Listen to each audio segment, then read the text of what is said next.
Wassalamu ala Rasulillah nabiyina Muhammad ibn Abdullah wa ala alihi wa sahbihi wa man tabi'ahum wa ala amma ba'd. Bapak Ibu yang dimuliakan Allah, pada Selasa yang lalu kita di bab larangan memperlihatkan kebencian atau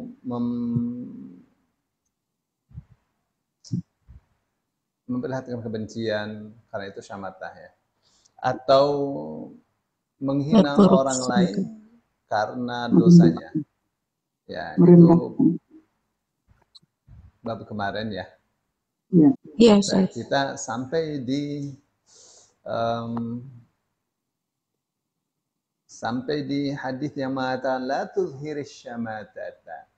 Jangan kamu memperlihatkan kebencian kepada orang lain karena dosa dia.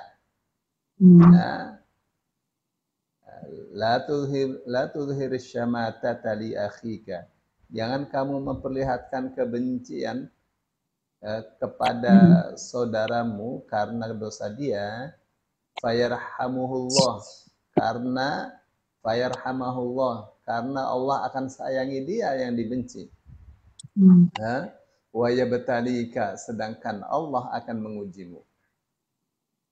Nah, terus ya boleh jadi ya orang itu menghina orang lain. Ya, yang ternyata yang dihina itu disayang oleh Allah. Karena dia setelah berbuat dosa, dia menyesal, dia berdoa, dia bertobat, beristighfar. Nah, jadi penyebab dihinanya dia sudah hilang karena Allah sudah mengampuninya. Perbuatannya diperbaiki oleh Allah Subhanahu wa taala. Ya. Terkadang orang ya angkat-angkat jejak digital itu sudah tidak berlaku. Dulu dia berbuat salah. Ya, yang kemarin berbuat salah hari ini bisa baik. Yang kemarin berbuat salah malamnya dia istighfar, bertobat, Allah ampuni dia. Jadi tidak orang itu. Halo? Ya, Ustaz. Kenapa tadi? Ada yang bocor. Jadi tidak orang itu selalu dalam satu keadaan. Orang yang imannya tinggi sekali, satu ketika bisa jatuh dia. Maka saya sering katakan ketersesatan itu bukan hanya milik orang bodoh. Orang pintar bisa sesat, profesor doktor banyak yang masih menyembah Yesus. Menyembah manusia. Tapi justru mereka mempertahankan diri bahwa itu penyembahan yang benar. Bahwa yang menciptakan jagat raya itu Yesus. Kan itu enggak, akal sehatnya sudah tidak dipakai. Akal sehatnya sudah tidak dipakai. Ya, jadi orang yang alim bisa saja dia berbuat dosa. Ya, dan jangan karena dia berbuat dosa lalu kita hina. Kita perlihatkan kebencian kepada dia, kita sebarkan beritanya, nggak boleh seperti itu. Ya, karena apa? Karena boleh jadi dia telah bertobat kepada Allah. Seperti apapun jejak digitalnya, ya manusia bisa berubah. Asal manusia itu sifatnya adalah ingin berbuat baik. Itu sifat asal manusia itu, ingin berbuat baik.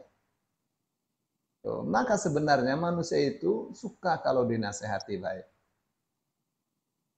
Maka Allah katakan fadzakir innama anta mudzakir. Berikanlah peringatan pasti innama anta mudzakir. Kamu itu tidak lain dan tidak bukan sebagai pemberi peringatan. Terus fadzakir in nafa'ati dzikra, berikanlah peringatan pasti peringatan itu bermanfaat. Ya, pasti nasihat itu bermanfaat.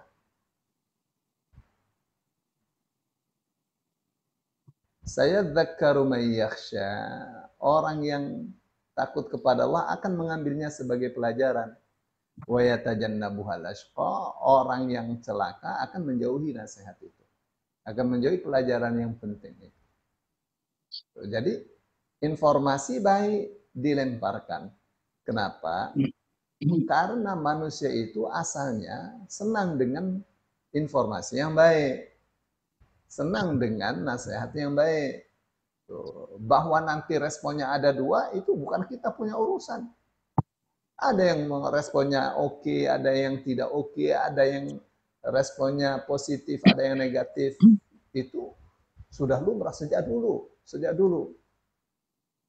Tidak ada satupun rasul berdakwah kecuali dia akan ada yang menentangnya dari kaumnya sendiri. Ya, dan itu lumrah. Ya, itu sudah sunnatullah. Ya. Ya. Jadi asalnya memang manusia itu sifatnya suka dengan yang baik. Jadi kalau dia berbuat dosa kemarin, ya ada yang menasehati, dan jangan orang yang mau menasehati itu pakai nasihati saja. Perkara dia bakalnya marah atau tidak suka, itu bukan kita punya urusan. Urusan kita itu kewajiban kita menasehati. Ya, marah saat itu tapi dia akan berpikir, oh ternyata baik, ternyata benar, ternyata dia sayang, kenapa kasih nasihat. Begitu juga orang berbuat dosa. Orang berbuat dosa, orang itu orang sangat buruk sekali. Ya, itu ya bukan sifat asalnya itu. Itu sifat setan. Ya, sifatnya setan, pengennya berbuat maksiat terus. Ya, bisa dinasihati, manusia bisa dinasihati. Ya, asalnya begitu. Bahwa kemudian dia malah menentang dan seterusnya, itu sudah sunatullah. Itu sudah sunatullah.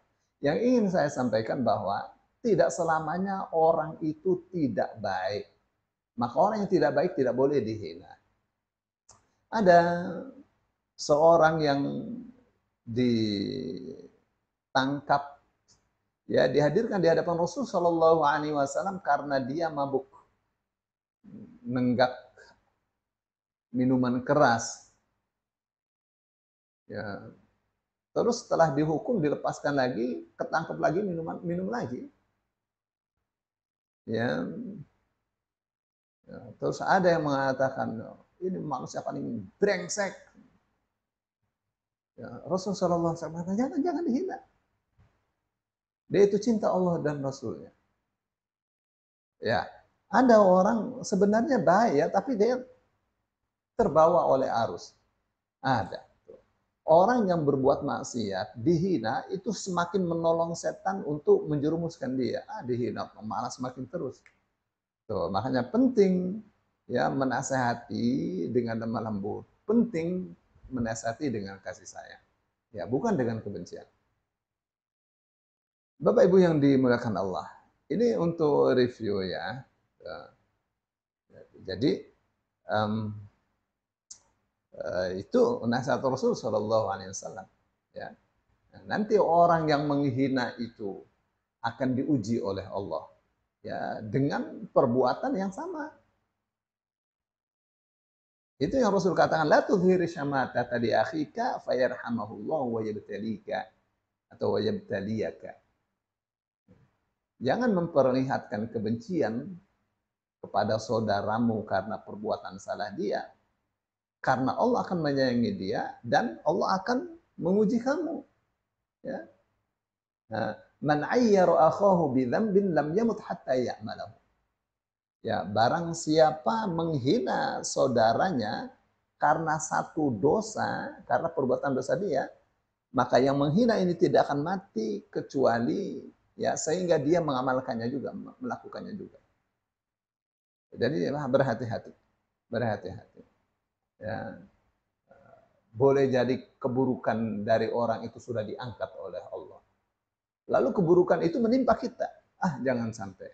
Ya, tuh makanya memang menghina itu nggak boleh. Ya, yang boleh itu menasehati. Ya, karena memang rumusnya ya, menghina itu hanya dilakukan oleh orang yang hina. Orang yang mulia, dia akan memuliakan orang lain. Orang ini hina, bagaimana untuk memuliakan orang yang hina ini? Dinasehati dan seterusnya. Itu tabiatnya orang yang mulia. Baik. Bapak Ibu yang dimuliakan Allah, ini kita di bab berikutnya adalah bab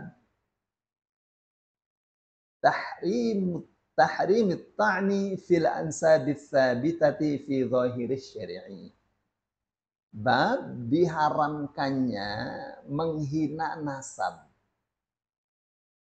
Nasab yang sudah tetap, nasab yang sudah diakui ya menurut syara.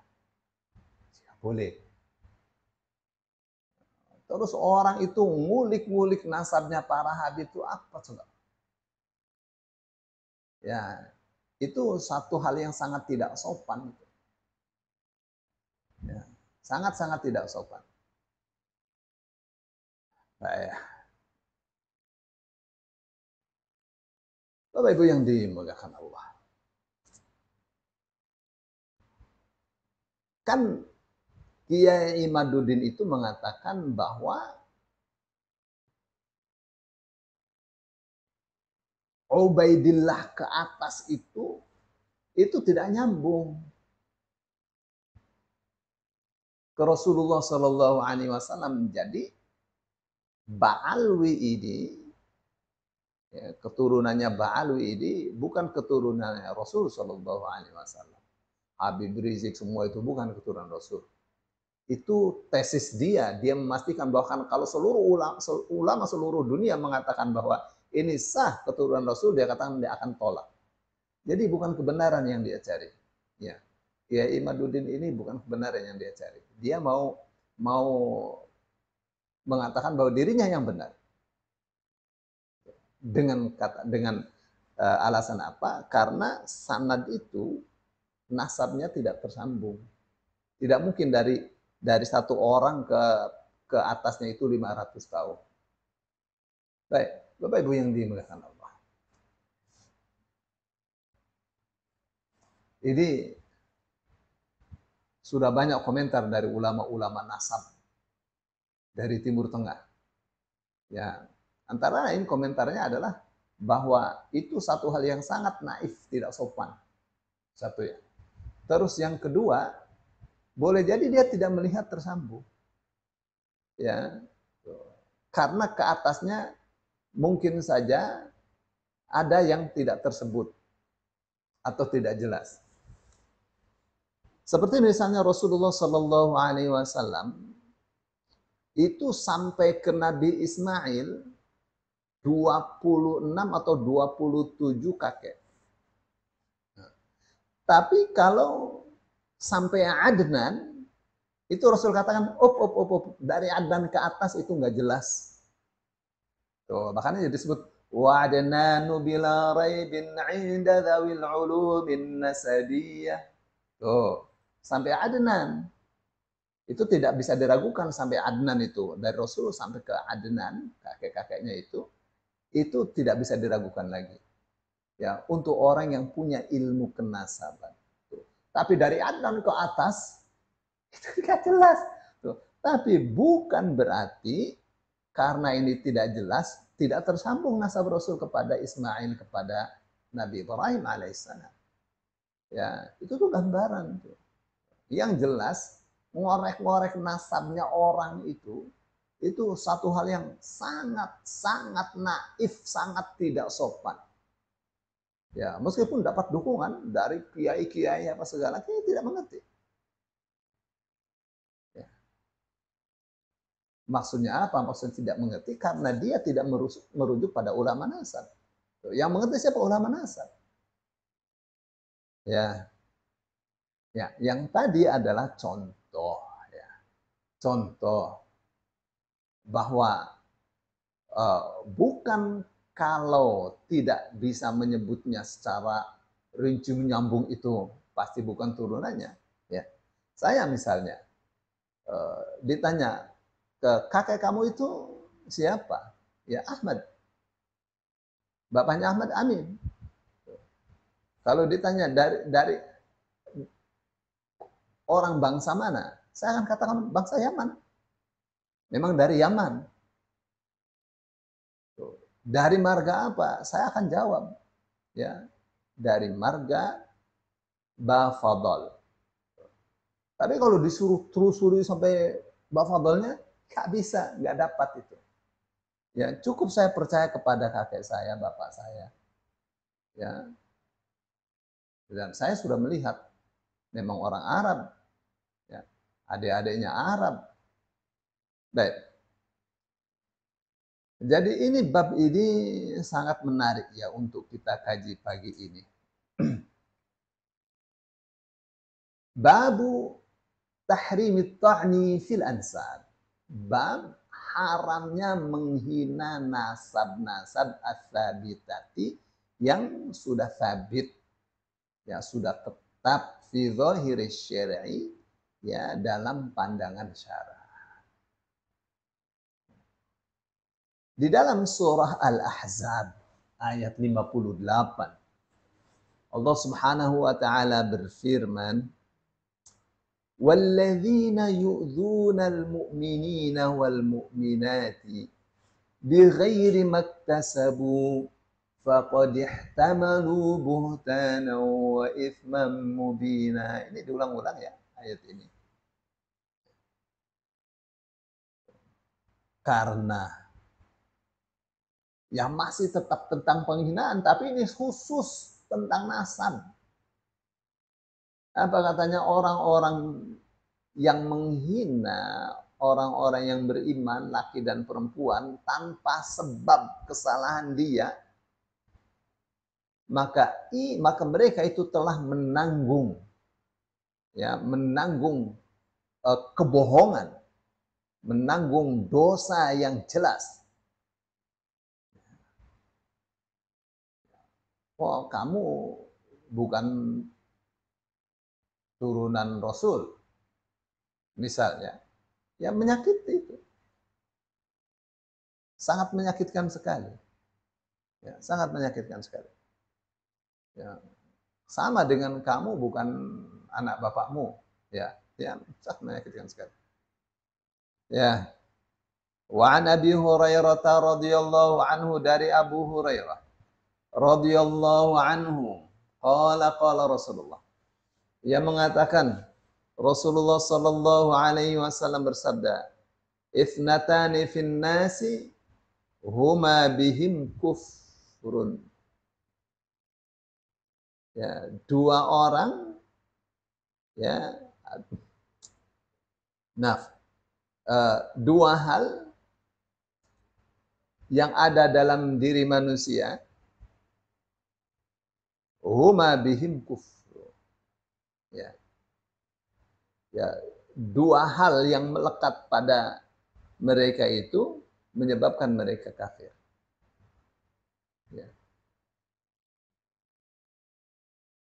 Ya. Apa itu? At-ta'nu fin nasab. Yang pertama menghina nasab. Wan niyahatu 'alal mayyiti. Ya, dan meratapi mayit. Ya, niyahah itu biasa dilakukan oleh masyarakat jahiliyah. Kalau ada orang meninggal, itu ada serombongan, ada kelompok, ada grup untuk nangis. Ya, ada grup untuk nangis, untuk mengajak yang lainnya ikut nangis. Itu niyaha. Ya. Termasuk niyaha, nempeleng sendiri, terus sobek bajunya, itu niyaha. Ya. Termasuk niyaha yang dilakukan oleh orang-orang Syiah, ya, tanggal 10 Muharram, ya, mukul-mukul badannya sendiri, ya, karena meratapi kematian Husain, ya, sudah beratus-ratus tahun. Itu juga niyaha. Ya. 1000 tahunan. Baik, 1000 tahun lebih lah itu. Ini sudah 1447 Hijriah. Baik. Jadi itu ya. Rasulullah SAW katakan ada dua hal yang itu hanya pantas ada pada orang kafir saja. Apa itu? Menghina nasab.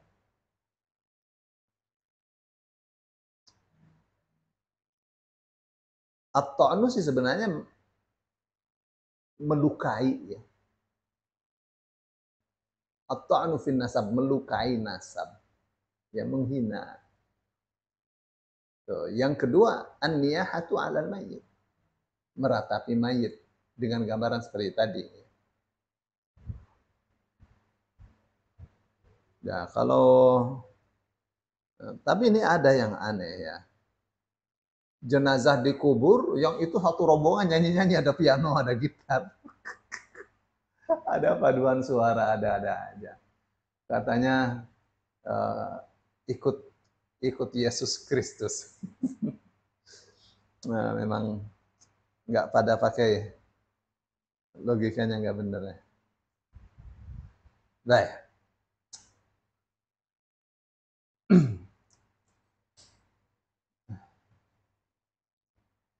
Jadi apa itu maknanya at-ta'nu fin nasab? Ya, tadi saya katakan secara bahharfiah si at-ta'nu itu menyakiti ya.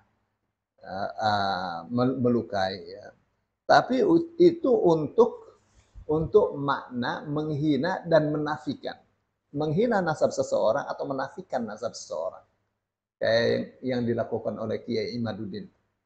Ya, itu satu hal yang belum pernah dalam sejarah itu ada orang menghina sangat kuat sekali. Ya, nggak boleh itu. Bahwa ada Habib yang tercela, ya sama aja lah. Ya, banyak yang nggak benar.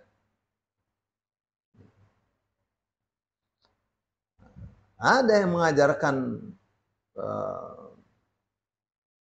ajaran Islam yang menyimpang, ada, sama aja ya. Banyak yang tidak belajar. Ya, karena Habib diminta untuk ceramah, nggak ngerti dia, nggak ngerti agama, diminta ceramah. Ya.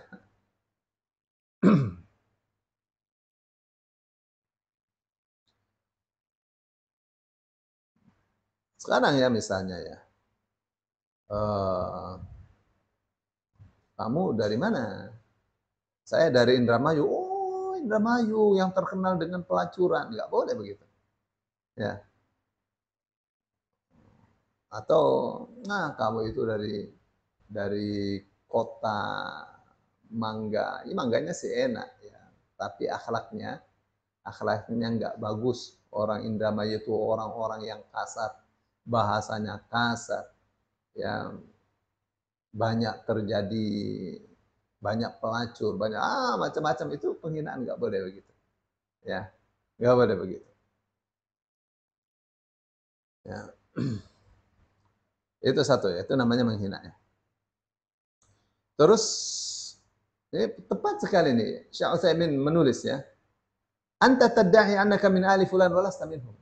Ya, kamu mengklaim bahwa kamu itu termasuk keluarganya fulan, padahal kamu tidak. Ya, kamu tidak termasuk itu. Kamu mengklaim kamu keturunan Nabi, padahal bohong, kamu bukan keturunan Nabi. Ya, ya, kamu itu orang yang buruk. Nah, itu nggak boleh juga. Ya. Kenapa? Nah, kalau kamu memang keturunannya Nabi Muhammad, pasti kamu baik. Ya. Pasti kamu bukan keturunan Nabi Muhammad. Masa keturunan Nabi Muhammad suka malakin orang misalnya, ya, dan seterusnya. Itu contoh ya. Contoh at-ta'nu fin nasab. Baik.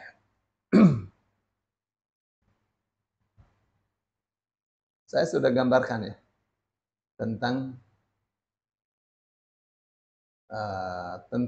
an-niyahah dan at-ta'nu fin nasab.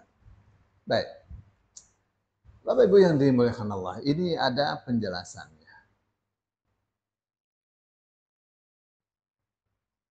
Dia katakan yang disebut niyahah kepada mayit itu, niyahnya meratap ya, meratap.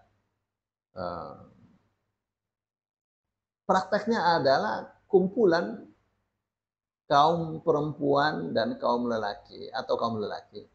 Ya, biasanya biasanya kaum perempuan ya kumpul gitu, dibayar. Jadi datang untuk apa? Untuk nangis, dibayar. Hmm. Dibayar atau tidak dibayar tidak boleh. Meratapi dengan nangis, oh, begitu ya nggak boleh. Ya, nah Rasul Shallallahu Alaihi Wasallam melaknat orang yang meratapi mayit dan yang mendengarkannya. Bagaimana sih prakteknya? Ya ada ya, sambil sambil ngomong-ngomong ya biasanya. Ya, sambil ngomong-ngomong, sambil muji-muji orang yang sudah meninggal sambil nangis. Ada yang mendengarkannya, dua-duanya tidak boleh. Ya, mendengarkannya tidak boleh, melakukannya tidak boleh. Nah, baik.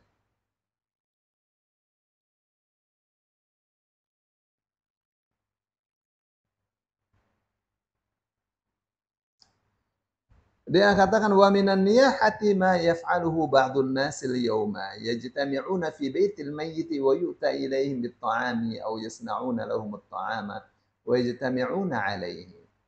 Fa inna hadha muharramun li'anna an-nabiy sallallahu alaihi wasallam la'ana an-naihata wal mustami'ata wa haula'i nuwah.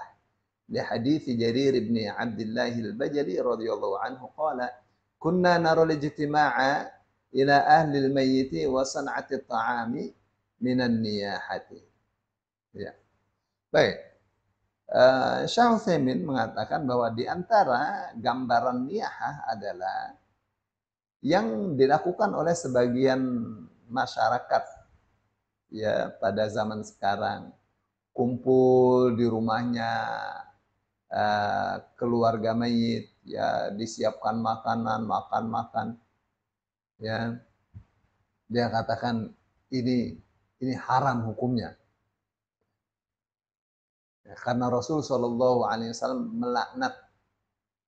melaknat orang yang meratap. Ya, dan ini orang yang kumpul-kumpul makan-makan itu termasuk meratapi. Ya, ini pendapatnya.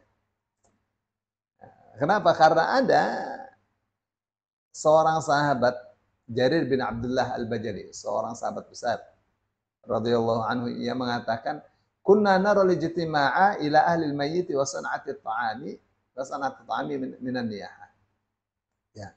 Dulu katanya kita zaman Rasul itu memandang bahwa kumpul-kumpul di rumahnya keluarga mayit terus bikin makanan ya, wasan atit ta'am, dan membuat makanan itu termasuk nihat, termasuk meratap. Jadi kalau keluarga mayit yang bikin mayat, bikin makanan. Ya.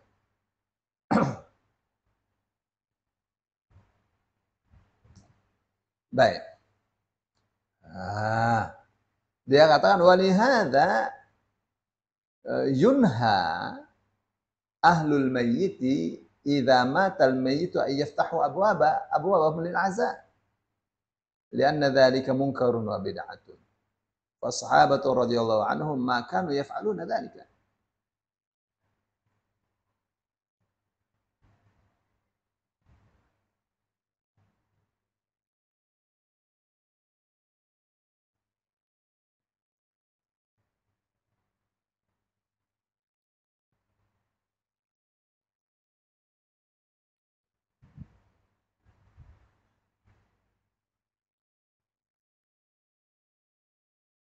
Pendapatnya saya baca ini. Apa katanya? Dia katakan oleh karena itu dilarang bagi keluarga mayit,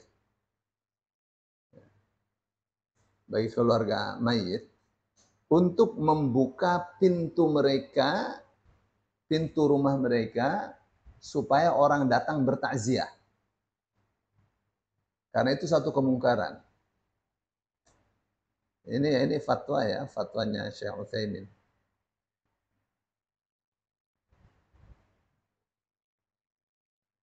Dan itu kemungkaran dan itu bid'ah. Ya, sahabat-sahabat dulu tidak melakukan itu. Jadi kalau mau takziah apa katanya? Ya, terus dia katakan itu kalau buka pintu itu sama saja dengan orang yang tidak ridho dengan keputusan Allah. Ini yang saya berat ya. Bukan orang kalau buka pintunya itu apa namanya tidak menerima takdir ya. Orang ada orang yang meninggal. Ya, orang datang ke rumah kan untuk bertakziah. Gitu. Gimana ini ya? Kalau ditutup, ya orang nggak bertakziah. Ya bagaimana dengan hadis yang mengatakan eh, barang siapa menghadiri orang yang meninggal, mengurus mandinya, mengkafaninya, menyolatinya, dan seterusnya sampai menguburkannya, maka dia dapat 2 qirat. Ya, kalau ditutup begitu, bagaimana mau diurus? Ya, ya begini mestinya. Bagaimana dengan orang yang dari jauh, yang pada hari itu belum bisa bertakziah? Ya, no, makanya menurut mazhab Syafi'i boleh 3 hari, ya 3 hari saja untuk takziah, rumahnya dibuka supaya kawan-kawannya mau berbelasungkawa bisa. Ya, kalau ditutup begini mana bisa. Ya. Terus penulisnya mengatakan waman arada an yu'azziyahu yajidhu fi suqi aw fil masjid. Ya, kalau mau bertakziah, ya kapan ketemu di pasar, di masjid untuk laki-laki dan seterusnya. Ya,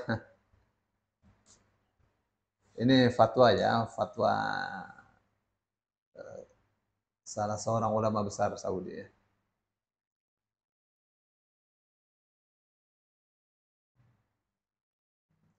Jadi beliau katakan sahabat-sahabat itu dulu itu ya tidak ada membuka rumahnya untuk takziah. Ini pendapat ya, pendapat. Kalau menurut mazhab Syafi'i boleh 3 hari ya dibuka rumah. Kali aja ada kawan-kawannya dan seterusnya untuk bertakziah. Takziah itu apa? Menghibur, kasih nasihat, kasih doa itu takziah.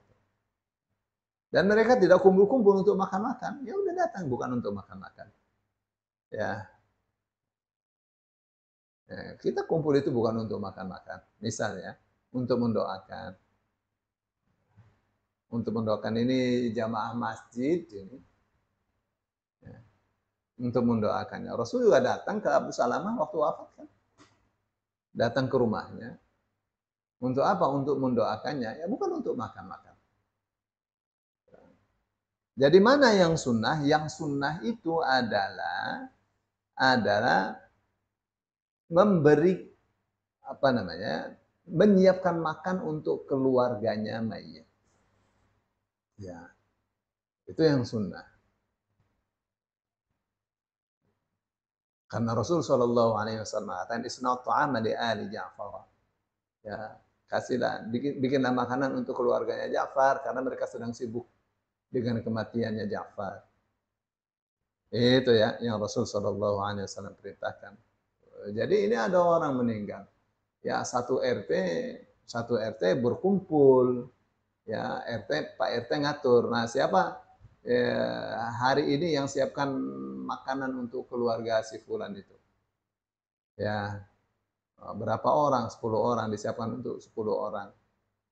Kalau ada tamu datang, siapa yang apa namanya, yang mau melayani gitu, ya maksudnya dilayani ya kalau datang dari jauh disiapkan masa air nggak boleh siapkan air, ya itu satu hal yang kembali ke hukum asal itu. Jadi sunahnya begitu ya, sunahnya keluarga mayit itu ya 3 hari lah jangan ngebul dapurnya. Siapa yang handle? Yang handle adalah RT setempat atau RW setempat, begitu. Ya, jadi ringan, bukan malah wah beli ini,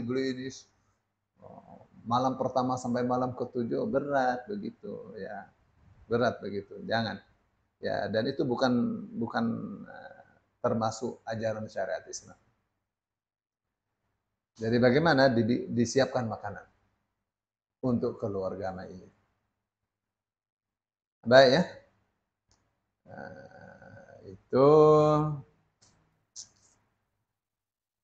tentang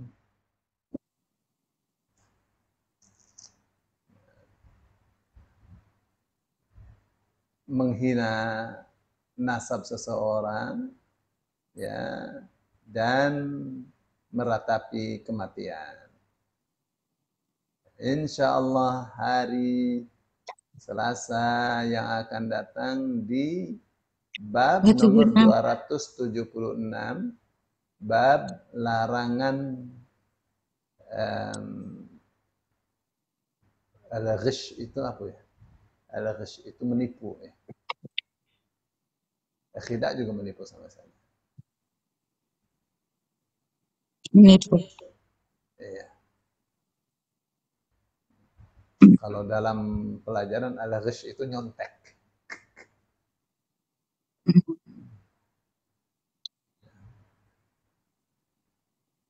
Menipu. Ya udah nggak apa-apa. Itu ataupun